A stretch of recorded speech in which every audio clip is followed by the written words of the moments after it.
اعوذ باللہ من الشیطان الرجیم، بسم اللہ الرحمن الرحیم۔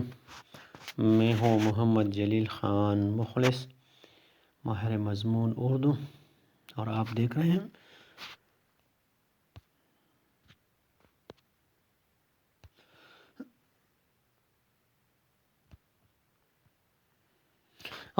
ہیں جی school and college tuitions coaching academy system کا یوٹیوب چینل۔ آج کے اس ویڈیو میں ہم مذکر مؤنث کے قاعدوں کے بارے میں پڑھیں گے۔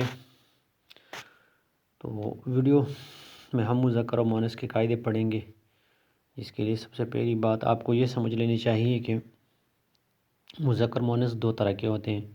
ایک کو ہم کہتے ہیں حقیقی مذکر مؤنث، جن کا تعلق جانداروں سے ہوتا ہے، یعنی جاندار حقیقی مذکر مؤنث جو ہیں ان کو ہم کہتے ہیں حقیقی مذکر مؤنث۔ اور ایک ہوتے ہیں غیر حقیقی مذکر مؤنث، یعنی وہ مذکر مؤنث جو کیا ہوتے ہیں، جو بے جان ہوتے ہیں، یعنی غیر جاندار۔ تو ان کے قاعدے کے بارے میں ہم پڑھیں گے، لیکن ویڈیو شروع کرنے سے پہلے آپ نے NGA school and college tuitions coaching academy system کا یوٹیوب چینل جو ہے وہ سبسکرائب کرنا ہے، لائک شیئر اور کمنٹس بھی کریں، اور ویڈیو کو دوستوں کے ساتھ شیئر کریں تاکہ وہ بھی اس چینل سے استفادہ حاصل کر سکیں۔ تو آج ابتدا کرتے ہیں قواعد تذکیر و تانیث۔ تو پہلا جو قاعدہ ہے تذکیر و تانیث مذکر مؤنث کا، جو پہلا قاعدہ ہے وہ ہے حروف تہجی کے بارے میں۔ اردو کے حروف تہجی، حروف تہجی کی تذکیر و تانیث میں بعض مؤلفین نے کچھ لکھ دیا ہے، یعنی ہر جو مؤلف ہے، مصنف ہیں، انہوں نے اس پہ بہت جو ہے نا وہ تحقیقات کی ہیں، اور ہر ایک نے اپنے تحقیقات کے مطابق اس کے بارے میں لکھا ہے۔ اس کتاب میں حضرت امیر منائی رحمۃ اللہ علیہ کے فیصلے پر عمل کیا گیا ہے۔ وہ اپنے ایک مکتوب میں تحریر فرماتے ہیں کہ جن حروف کا تلفظ اردو بے تے کے وزن پر ہوتا ہے، جسے ہم کہتے ہیں الف بے تے سے جیم، تو اس طرح کے جو کیا ہوتے ہیں وزن پر تلفظ ہوتا ہے وہ مؤنث ہے، اور باقی مذکر، یعنی الف کیا ہے مذکر ہے، بے تے سے یہ کیا ہے، یہ مؤنث ہے، اور باقی مذکر الا تو اور زے جو ہے وہ مستثنیٰ ہے۔ تو اور زے جو ہے نا وہ اس قاعدے سے کیا ہے، وہ مستثنیٰ ہے۔ باقی جو بے تے سے جیم، بے تے سے ٹھے، یہ جو ہیں یہ کیا ہوں گے، یہ مؤنث ہوں گے، یعنی بے پے تے ٹھے سے جیم ہا خے چے خے خے رے ڑے زے ژے طے ظے فے ہے حمزہ، یہ مؤنث ہیں۔ اب ہمیں بتا دیا کہ کون سے ہیں جو بے تے کے وزن پر جن کا تلفظ ہوتا ہے وہ تمام کے تمام حروف تہجی کیا ہوں گے، وہ مؤنث ہوں گے، اور اس کے علاوہ الف جیم دال ڈال زال سین شین صاد ضاد عین عین قاف قاف گاف لام میم نون واو مذکر، یہ الفاظ جو ہیں، یہ حروف تہجی جو ہیں وہ کیا ہوں گے، ان کا تلفظ چونکہ بے تے کے وزن پر نہیں ہوتا تو اس وجہ سے کیا ہوگے، یہ مذکر استعمال ہوں گے۔ تو اور زے مستثنیٰ فرمایا ہے، یہ باعتبار تلفظ اردو کے ہیں، ورنہ عربی تلفظ میں با اور تا اور طا زا کا وزن ہے۔ اب اگر ہم اس کو جو ہے نا وہ عربی کے تلفظ کے ساتھ پڑھیں گے تو عربی میں یہ تلفظ نہیں ہے، چونکہ ہم اردو کے قاعدے کے بارے میں بات کر رہے ہیں، تو یہ کیا ہوں گے، اردو کا قاعدہ یہ ہے۔ قاعدہ نمبر 2، عربی لفظ جو مؤنث مستعمل ہے، اگر باقاعدہ عربی جمع ہو تو اس کو جمع مذکر بولتے ہیں، یعنی عربی کے وہ الفاظ جو مؤنث استعمال ہوتے ہیں۔ اب قاعدہ کیا ہے، عربی کی جمع جو کیا ہوتے ہیں، تو جو عربی کی قاعدے یا عربی زبان کی جمع جو ہیں وہ کیا ہوں گے، وہ مذکر استعمال ہوں گے۔ مثلاً کیفیات سنے گئے، دلائل قائم کیے گئے، اشیاء خریدے گئے، تو یہ کیا ہوں گے، چونکہ شے جو ہے وہ کیا ہے، وہ مؤنث ہے، اور پھر اس کی جو جمع ہے وہ کیا ہوگی، اس طرح کیفیت مؤنث ہے، کیفیات جب ہم اس کی جمع استعمال کریں گے تو وہ مذکر استعمال ہوں گے۔ اس طرح دلیل جو ہے وہ مؤنث ہے، لیکن جب ہم اس کی جمع استعمال کریں گے تو پھر ہم اس کو مذکر استعمال کریں گے۔ صرف ذیل کے الفاظ مستثنیٰ ہیں، یعنی واحد مؤنث مستعمل ہوں گے: تحقیقات، مخلوقات، مدارات، کرامات، خیرات، ظلمات، نورات، تسلیمات، اراضی، فتوح. تمام ثقافت دلی و لکھنؤ کا اس پر عمل درآمد ہے اور یہی زبان ہے. قاعدہ یہی ہے. چونکہ اس قاعدے سے بعض صاحبوں نے اختلاف کیا ہے، لہذا اسناد بھی لکھ دینا مناسب معلوم ہوتا ہے.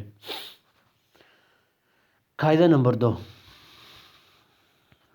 یہ تو قاعدہ نمبر 2 کے تحت ہم جو ہے نا وہ سنیں. جناب جلال لکھنوی اپنے رسالہ مفید الشعراء کے صفحہ 20 میں لکھتے ہیں. تو اس قاعدہ نمبر 2 کے لیے کیا ہیں؟ یہ دلائل دیے گئے ہیں، یہ اسناد ثبوت پیش کیے جا رہے ہیں کہ حکایات، روایات، آفات، برکات، حرکات، صفات، جہات، علامات، عادات، منافعات، جنات وغیرہ جن کے آخر میں الف ت جمع کی ہے سب مذکر بولے جاتے ہیں. ٹھیک ہے، تو الف تا جو جمع کے استعمال ہوتے ہیں آخر میں، جن کلمات کے آخر میں الف اور تا آتے ہیں لیکن وہ جمع کے ہوں، یعنی کچھ ایسے الفاظ ہوں گے، جو کلمات ہوں گے جن کے آخر میں الف تا آتے ہیں لیکن وہ جمع کے نہیں ہوتے بلکہ وہ اصلی ہوتے ہیں، تو پھر کیا ہوں گے؟ وہ ہم مؤنث بولے جاتے ہیں. لیکن اگر آخر میں الف تا جمع کے آتے ہوں تو ان ایسے الفاظ جو ہیں، ایسے کلمات جو ہیں مذکر بولے جاتے ہیں.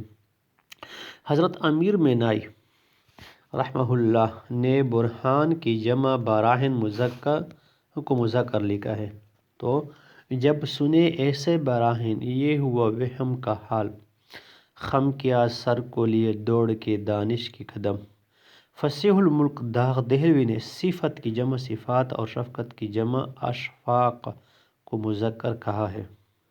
تو یہ مختلف جو ہے نا وہ اسناد پیش کیے جا رہے ہیں، اب مختلف جو ہیں اس کی وضاحت کی جا رہی ہے، اس کی دلیل پیش کی جا رہے ہیں. زاہد نے اڑائے تو صفات ملکوتی، حضرت کا فرشتوں سے ابھی پھر نہیں ملتا. یہ کیا ہے؟ صفات اور شفقت کی جمع، صفت کی جمع اور شفقت کی جمع جو ہے نا اس کے بارے میں بتا رہے ہیں. سلطان دکن نے کی اشفاق بہت، یہ اشفاق بھی بول سکتے ہیں، اشفاق بہت. اشخاص نے مجھ سے کیے اخلاق بہت، دلی کو اگر جاؤں تو مل کر جاؤں، میں آپس سے ملنے کا ہوں مشتاق بہت. اس کے علاوہ اور سند مرزا غالب دہلوی نے قوت کی جمع قوہ کو مذکر کہا ہے. مزمحل ہو گئے قوا غالب، وہ عناصر میں اعتدال کا ہے. استاد ذوق نے کتاب کی جمع کتب کو مذکر کہا ہے. فائدہ کیا کہ جو دیکھے کتب ہر مذہب، فائدہ کیا جو ہوئی آگاہی ہر ملت. مومن دہلوی نے صفت کی جمع صفات کو مذکر لکھا ہے. سن کے ایسی صفات نامعقول، نہ کرے گا کوئی جہاں میں قبول، مگر باوجود اس کے فی زمانہ اخباروں اور رسالوں اور دیگر تحریروں میں مؤنث کی جمع مؤنث سے لکھنے کا رواج ہو گیا ہے. یعنی اگر وہ لفظ جو ہے نا کلمہ مؤنث استعمال ہوا ہے وہ واحد کی شکل میں، تو جمع میں بھی کیا ہوگا؟ وہ مؤنث ہی استعمال ہوگا. رواج ایسا پڑ گیا ہے آج کل، جو نہیں فرما رہے ہیں. اگرچہ ایسا لکھنے والے بھی حالات سنے اور مصائب جھیلے اور قوا ضعیف ہو گئے بولتے ہیں، جس سے قلم اور زبان میں فرق معلوم ہوتا ہے. تاہم جب کہ اس چیز کی کثرت ہو گئی ہے اور اچھوں کی تحریروں میں یہی صورت نظر آنے لگی تو اب اس کو غلط بھی نہ سمجھا جائے گا. یعنی اگر کوئی کلمہ ہے وہ واحد شکل میں مؤنث استعمال ہوتا ہے تو جمع میں بھی ہم اس کو اگر مؤنث استعمال کریں تو اس کو غلطی نہ سمجھا جائے.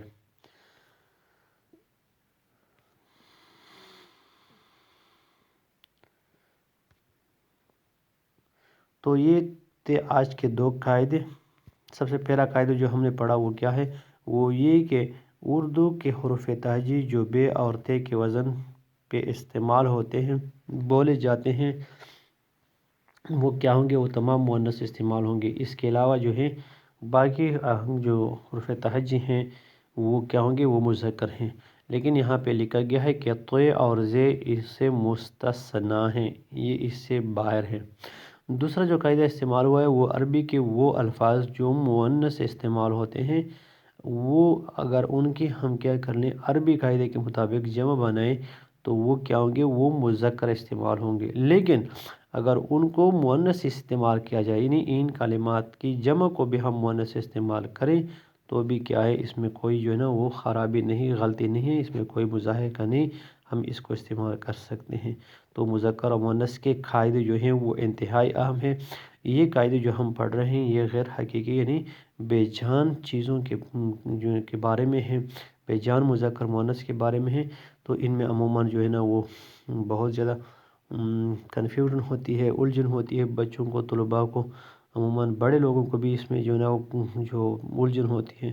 تو اس کو سمجھنے کے لیے یہ سلسلہ جو ہے مذکر مؤنث کے قواعد، ان کو آپ نے صحیح طرح سے سیکھنے ہیں، یاد کرنے ہیں، اور ان کو جو ہے نا دہرانا ہے، ان پہ عمل کرنا ہے، تاکہ جو روزمرہ زندگی میں روزمرہ زندگی کے بول چال میں ہم جو غلطیاں کرتے ہیں تاکہ ہم اس کو سدھار سکیں۔ تو آج کی ویڈیو میں صرف یہی 2 قواعد، انشاءاللہ اگلی ویڈیو میں مزید جو قواعد ہیں ہم ان کے بارے میں پڑھیں گے۔ فی الحال آج کے لیے اتنا ہی، مجھے دیجیے اجازت، اپنا بہت سارا خیال رکھیے گا، مجھے دعا میں یاد رکھے گا۔ اللہ حافظ۔